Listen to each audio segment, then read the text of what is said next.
الحمد لله وكفى وسلام على عباده الذين اصطفى أما بعد فأعوذ بالله من الشيطان الرجيم بسم الله الرحمن الرحيم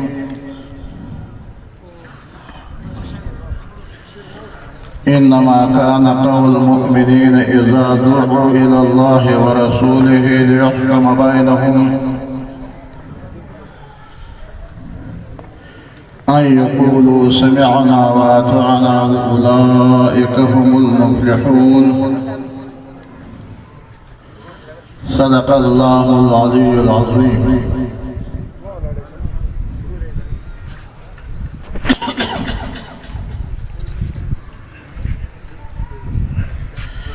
اس عظیم الشان تربیتی کانفرنس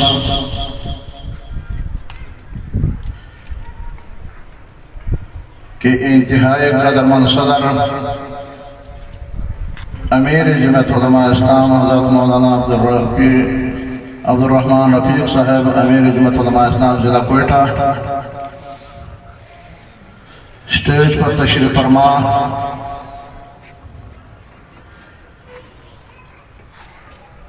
معزز علماء کرام اور جمعیت علماء اسلام کے اکابرین اور اس پنڈال میں تشریف فرما جمعیت علماء اسلام اور جمعیت علماء اسلام کے کارکنوں اور ضلع کوئٹہ کے دیندار اور غیور مسلمان بھائیوں،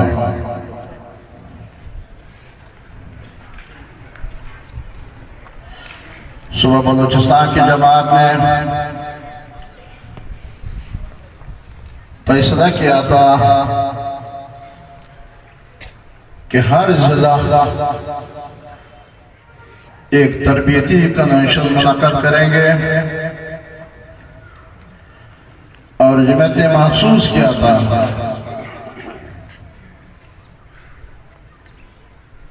کہ ہمارے ہاں افراد کی کمی نہیں ہے، ہمارے ہاں قیادت اور قیادت کی کمزوری نہیں ہے، لیکن ہمارے اندر اگر کمی ہے یا کمزوری ہے تو ہم نے عرصد راز سے کارکنوں کی تربیت چھوڑ کے اور کارکن کو اس طرح کھلا چھوڑ دیا کہ آج ہمارے جمعیت علماء اسلام کے ایک نظریاتی کارکن آپ یہ محسوس نہیں کر سکتے ہیں کہ ایک روایتی جماعت کا فرد ہے یا ایک نظریاتی جماعت کا رکن ہے۔ لہذا جمعیت نے یہ فیصلہ کیا ہوا تھا کہ ہمارے ضلع کے صدر پہ کنونشن کا انعقاد اس طرح کریں گے کہ کسی وقت ہمارے ہاں ہم جمعیت علماء اسلام کے اندر تھے اور جمعیت علماء اسلام ہمارے تربیت کر رہے تھے، تو ایک نشست زور کے بعد عصر تک اور دوسرا نشست وقفے کے بعد مغرب سے عشاء تک آخر تک چلا رہا تھا۔ لہذا ہمارا فیصلہ تو ہی تھا۔ اب بوجود مجھے پتہ نہیں ہے ضلع کوئٹہ والوں نے مغرب کے نماز تک ان کا ٹائم رکھا ہوا ہے، لیکن اس مختصر وقت مجھ سے پہلے بھی جن اکابرین نے تقاریر کی اور مجھے پتہ چلا کہ حضرت شاہ صاحب یا قاری مہر اللہ صاحب دامت برکاتہم العالیہ یا قاری نور الدین صاحب انہوں نے کتنی تقاریر کی، اور ہمارے خواہش ہی تھی کہ ان اکابرین ہمیں 2 گھنٹے تک ہمیں اپنے تمام صورتحال تربیت کے حوالے سے، ان کے تجربات کے حوالے سے، اور جمعیت علماء اسلام کے اکابرین کے تاریخ کے حوالے سے، اور آج ہم جس ڈگر پہ کھڑے ہیں تو آج ہمیں ہدایات دے دے، اور اس ہدایات کے بعد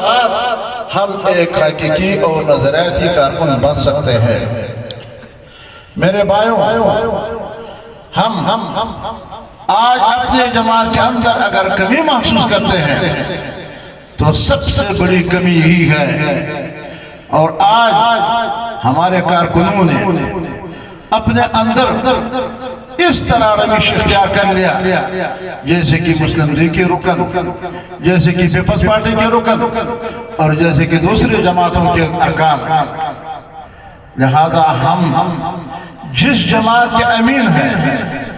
جن اکابرین نے جو جماعت ہمارے حوالہ کیے ہیں، تو روایتی بنیادوں پہ نہیں بلکہ ایک نظریاتی بنیادوں پہ ہے۔ اور سب سے پہلے اگر ہمارے جماعت کے کارکن سے کوئی یہ پوچھے کہ جب آپ مجھے دعوت دیتے ہیں کہ جمعیت علماء اسلام کے ساتھ آ جاؤ اور جمعیت علماء اسلام کے ساتھ شامل ہو جاؤ، تو آپ اپنا ترجیح مجھے بتائیں کہ کس ترجیح کی بنیاد میں، کیونکہ آپ جس طرح جماعت چلا رہا ہے میں دیکھ رہا ہوں، اسی طرح پیپلز پارٹی کے لوگ بھی اسی طرح جلسے کرتے ہیں، اسی طرح پتہ پروگرام منعقد کرتے ہیں، مسلم لیگ والے بھی اسی طرح کرتے ہیں۔ لہذا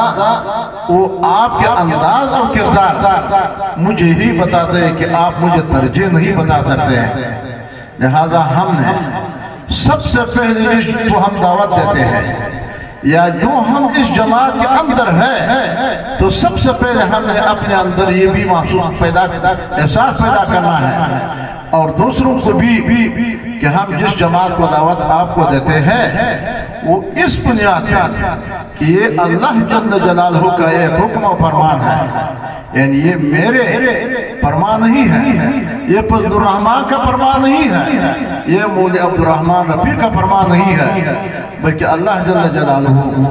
فرماتے ہیں کہ ما خلقت الجن والانس الا لیعبدون، میں نے انسان اور جنات پیدا نہیں کیے ہیں مگر خالص عبادت کے لیے، اللہ کی عبادت کے لیے میں نے پیدا کیے۔ اور پھر عبادت دو قسم کے ہوتے ہیں، ایک عبادت انسان کی انفرادی زندگی سے تعلق رکھتے ہیں، ان کے اپنے ذات سے تعلق رکھتے ہیں، جیسے کہ نماز، روزہ، حج اور زکوٰۃ۔ دوسرے عبادت وہ ہے کہ جامع سے تعلق رکھتے ہیں، لیکن جامع کے حوالے سے جو عبادت ہے وہ اللہ کا فرمان ہے کہ یا ایھا الذین آمنوا اتقوا اللہ وکونوا مع الصادقین، اے ایمان والو اللہ سے ڈرو۔ رفاقت اور مصاحبت کے میدان میں یہ جس کو ہم سیاست کہتے ہیں، جس کو ہم پارٹیاں کہتے ہیں، تو اللہ کا فرمان یہی ہے کہ اس میدان میں آپ کا عبادت یہی ہے کہ اللہ کی اس امر پہ عمل درآمد کر لے کہ وہ کونوا مع الصادقین، یہ اسی طرح اس عبادت کی طرح ہے جیسے کہ اللہ جل جلالہ فرماتے ہیں وَأَقِيمُوا الصَّلَاةَ، اسی طرح امر ہے جیسے کہ اللہ جل جلالہ فرماتے ہیں کہ کُتِبَ عَلَيْكُمُ الصِّيَامُ، اسی طرح امر ہے، اور جیسے کہ اللہ جل جلالہ فرماتے ہیں کہ وَآتُوا الزَّكَاةَ، اسی طرح امر ہے، لیکن اس پہ جس طرح آپ عمل درآمد کرتے ہیں شب روز، اور آپ نے جامع کے میدان میں، رفاقت کے میدان میں، جس کو مصاحبت عربی میں کہتے ہیں، ہم ایک دوسرے کو ساتھی کہتے ہیں، تو اس میدان میں ہر ایک آپ کے رفاقت کے طلبگار ہوتے ہیں، تو آپ نے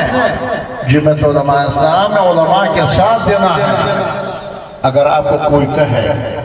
کہ جس کو آپ صادق کہتے ہیں، یہ صادق آپ کس دلیل کی بنیاد پہ کہتے ہیں کہ یہ مولوی عبدالرحمن رفیع ہے یا یہ عبدالستار شاہ صاحب ہے یا کوئی اور ہے، بلکہ ہم بھی اسی طرح مسلمانوں کے کلمہ گو ہے اور ہم بھی اسی طرح اجتماعات کرتے ہیں، تو آپ کے طریقے صادق تو اگر آپ ہو سکتے ہیں تو ہم بھی ہو سکتے ہیں۔ لہذا آپ نے تربیت حاصل کرنے کے حوالے سے یہ بھی معلوم کرنا ہے کہ اس کو مطمئن کرنے کے لیے اور آپ یا اس کو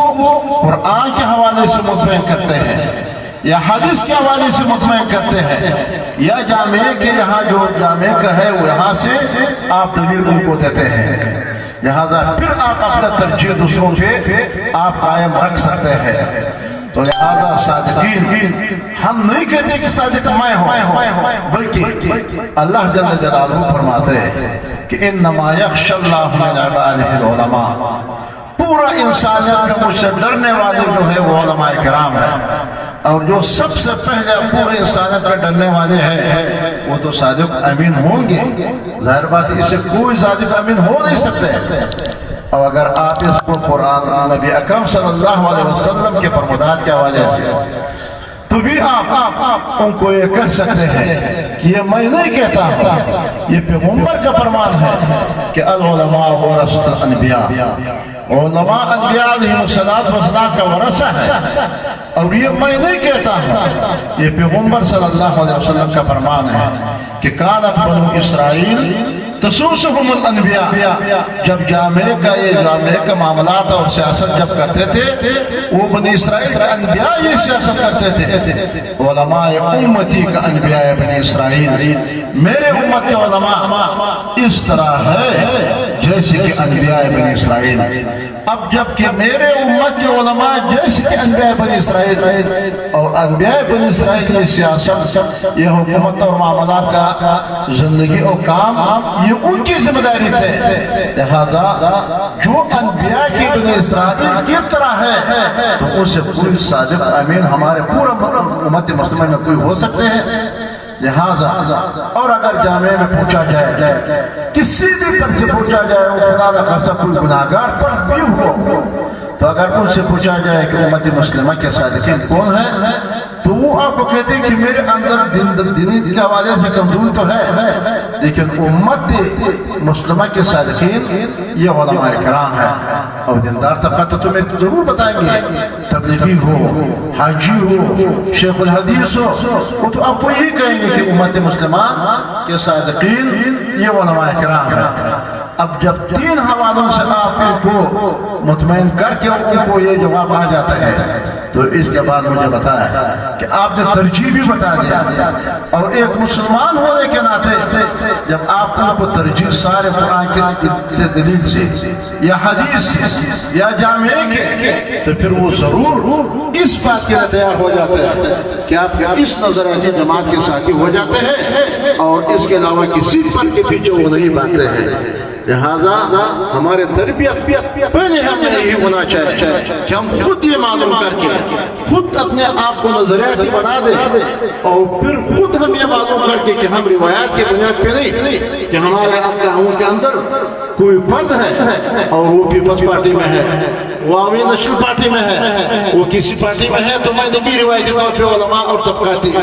نہ ہمارے یہ جماعت طبقاتی جماعت ہے، نہ ہمارے یہ جماعت علاقائی جماعت ہے، نہ ہمارے یہ جماعت کوئی لسانی جماعت ہے، بلکہ ایک نظریہ و عقیدے کی بنیاد پہ، اور اس نظریہ و عقیدے کی بنیاد پہ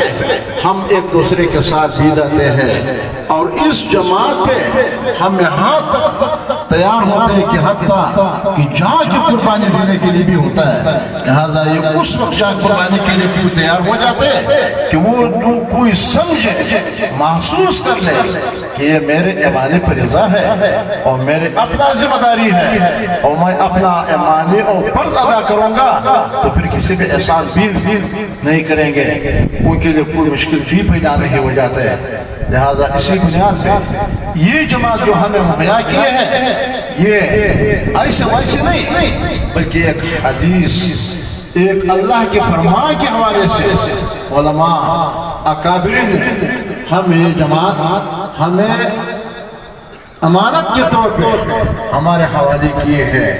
اور وہ اسی بنیاد پہ جب آپ اس جماعت اور ایک نظریاتی کارکن بناتے ہیں تو جب ایک کارکن اور ایک مسلمان یہ محسوس کر لیں، ان کو یقین ہو جائے کہ یہ اللہ کے حکم اور پیغمبر کی ہدایت کے ساتھ ہے، تو پھر اس کو یہ دین کہتے ہیں۔ یہ روایتی جماعت اور سیاست اس طرح نہیں جیسے کہ سیکولر اور مغرب کے سیاست ہے، بلکہ یہ دین سمجھتے ہیں اور پھر دین کے بارے میں جب وہ ایک احساس اور یقین کر لیں،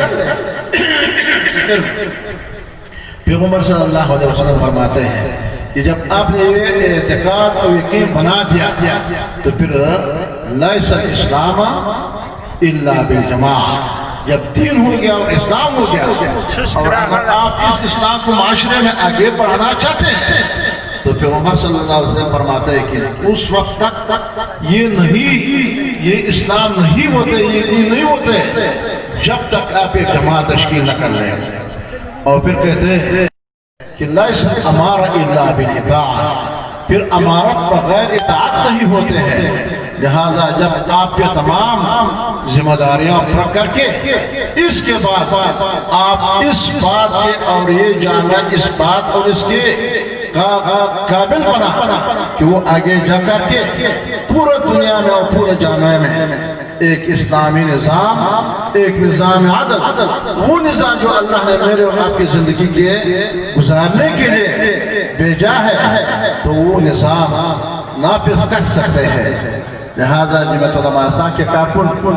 جب کہتے ہیں وہ نعرہ مجھ سے یاد نہیں، وہ کس طرح کی جماعت کا مقصد یعنی اللہ کی عبادت، پیغمبر کی اطاعت اور پورا انسانیت کی خدمت، یہ تین باتیں یہ ایک جماعت تھی اور جماعت علماء اسلام کے کارکن کے اس کی ذمہ داریوں میں شامل ہے۔ پھر اس بات کے قابل بن گیا کہ وہ جا کر کے اپنے ذمہ داریوں کو پورا کرنے کے لیے میدان میں اترے اور پھر دنیا کو دعوت دینے کے قابل بن گیا کہ وہ جا کر کے دنیا کو دعوت دے دے۔ لہذا جماعت علماء اسلام ان مراحل کا نام ہے، اور جماعت علماء اسلام ان مراحل سے جب آپ کے کارکن گزار کے ان کے تربیت ہو جاتے ہیں پھر آپ دنیا کے دعوت کو قابل بن گئے اور جا کر کے دنیا کو دعوت دیتے ہیں۔ اور وہ دعوت بھی اسی طرح نہیں جیسے کہ آج کل ہمارے رویہ اور روش ہے کہ ہم اپنے دعوت کے ذریعے لوگوں کو متنفر کرتے ہیں اور کوئی بھی ہم اپنے طرف متوجہ نہیں کر سکتے۔ پھر اللہ جل جلالہ فرماتے ہیں کہ جا کر کے دنیا کو ایک وارث انبیاء کے طور پہ، ایک امتی کے طور پہ وہاں جا کر کے ادعو الی سبیل ربک بالحکمت والموعظۃ الحسنۃ وجادلہم باللتی احسن، اور نیک نتیج سے، خیر خواہی سے، حکمت سے، آپ نرم زبان اور نرم لہجے سے ان کو مطمئن کر کے ان کو یہ شورٹی دے دیا جائے، گارنٹی دے دیا جائے کہ میں آپ کا خیر خواہ ہوں، آپ کو بھی اپنی ذمہ داری سے آگاہ کروں گا کہ ایک مومن کے حق مسلمان کے حوالے سے آپ کو بھی اللہ کا یہ حکم متوجہ ہے کہ وہ کونوا مع الصادقین، لہذا میں نے اپنے طور پہ بھی قبول کیے ہیں اور آپ کو بھی یہ دعوت دیتے ہیں۔ اور پھر جب یہ جماعت کے لوگ ایک جماعت کے اندر روانہ ہو جاتے ہیں، ظاہر بات ہے کہ جب ایک پورا لاکھوں کروڑوں کا جماعت ہوتا ہے تو ایک دوسرے سے یا کبھی امیر سے کوئی غلطی ہو سکتے ہیں، یا کبھی امیر سے کوئی روش ان کے رویے سے کوئی محسوس کر لے ان سے نالان ہو جاتے ہیں، یا کبھی مامور سے کوئی غلطی ہو جاتے ہیں۔ لہذا اللہ جل جلالہ عامر اور قائد کے لیے، قیادت کے لیے، ان کے لیے بھی اپنا اصول وضع کیے ہیں، ان کا بھی طریقہ وضع کیے ہیں کہ آپ کا رویہ اور روش اس طرح ہونا چاہے اپنے کارکنوں کے ساتھ، اور ان کے عوام اور ان کے مأمورین کے لیے ان کے لیے بھی ایک طریقہ وضع کیے ہیں، اور ان کو ہونا چاہے کہ آپ کا روش یہ ہونا چاہے جیسے کہ اللہ جل جلالہ فرماتے ہیں قل اطیعوا اللہ واطیعوا الرسول فإن تولوا فإنما علیہ ما حمل وعلیکم ما حملتم۔ اللہ پیغمبر کو یہی ہدایت دیتے ہیں، قیادت کو یہی ہدایت دیتے ہیں کہ آپ ان کو کہہ دیں کہ اللہ کے رسول کے اطاعت کر لو، اور اگر کسی نے روگردانی کی تو ان کے اوپر اپنا ذمہ داری قبول کرنے کی، اور آپ کے اوپر اپنا ذمہ داری ہے دعوت پہنچانے کی۔ ان تطیعوہ تہتدوا، اگر انہوں نے اطاعت کی تو ہدایت ہو جاتے ہیں اور یہ ہدایت کامیابی ہے. اور اگر انہوں نے ہدایت نہیں کی وَمَعَنَ الرَّسُولِ الْبَلَاغُ الْمُبِينُ آپ نے اپنا ذمہ داری پورا کر لیا. لیکن ان لوگوں پہ جب میں نے ذمہ داری ڈالا ہے انہوں نے جب اپنا ذمہ داری نہیں کی تو یہ آپ مسئولیت نہیں رکھتے تو مسئولیت ان کے اوپر ہے. اور اسی طرح جب جماعت اور ایک جماعت کے اندر جب لوگ جاتے ہیں تو جب مولوی عبدالرحمن رفیق صاحب وہ امیر ہے اور ان کا رویہ جابرانہ نہیں ہونا چاہیے, امیرانہ نہیں ہونا چاہیے, ظالمانہ نہیں ہونا چاہیے, بلکہ مشفقانہ ہمدردانہ نرم رویہ, جیسے کہ اللہ جل جلالہ فرماتے ہیں فَبِمَا رَحْمَةٍ مِّنَ اللَّهِ لِنْتَ لَهُمْ لَوْ كُنْتَ فَظًّا غَلِيظَ الْقَلْبِ لَانفَضُّوا مِنْ حَوْلِكَ. تو اللہ کا ایک رحمت ہے کہ تم نے اللہ نے ایک نرم دل مہربان مشفق آپ کو اللہ نے پیدا کیے ہیں. اگر آپ سخت دل جابر امیر یا نرم دل آپ کو ہوتا تھا تو یہ لوگ آپ سے سارے بگڑ جاتے تھے اور بچڑ جاتے تھے اور آپ کے سب سے نکل جاتے تھے اور آپ کے ساتھ کوئی بھی نہیں ہوتا تھا. لیکن یہ اللہ کا ایک رحمت ہے کہ اللہ نے آپ کو نرم دل بنایا ہے اور نرم اور شفقت یہ عامر اور قیادت کی ذمہ داری ہے. اور اللہ کا یہ فرمان ہے, اللہ فرماتے ہیں کہ فاعف عنہم واستغفر لہم. اور اگر خدا نخواستہ کچھ لوگوں سے جو کچھ لغزش اس طرح ہوئی ہے کہ اگر چون کے خیال ہی تھا کہ یہ تو طیب یہ تو غنیمت ہے, ایک تو اس طرح میدان میں ہم اتریں گے کہ اللہ کی طرف سے ہمارے اوپر کوئی پابندی نہیں ہے, لیکن پھر بھی جب امیر کے حکم کی اس میں نافرمانی قسم کی یا اس قسم کے وہ شامل ہو گئے تو اس سوالے سے اگر ان سے کوئی اس قسم کے انسانی لفظ ہو جاتے ہیں جیسے کہ نہیں ہونا چاہیے, لیکن پھر بھی اللہ فرماتے ہیں کہ تم ان سے اس کو پکڑ نہ کیا کریں بلکہ ان کے لیے ان کو